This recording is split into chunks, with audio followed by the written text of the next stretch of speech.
I'm Jason Root with the Riner Rescue Squad. I'm here to talk about lawnmower safety.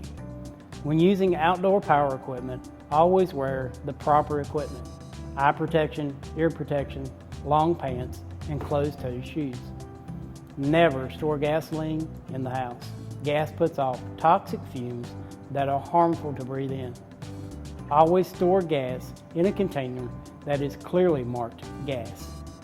Never let grass or other debris accumulate on top of your mower, especially if it's dry. If the mower gets too hot, the grass could ignite and start a fire.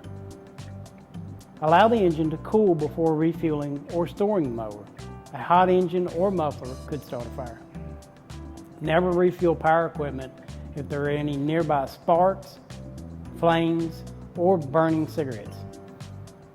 Gasoline will expand and contract with changes in temperature, so be sure you do not overfill the gas tank.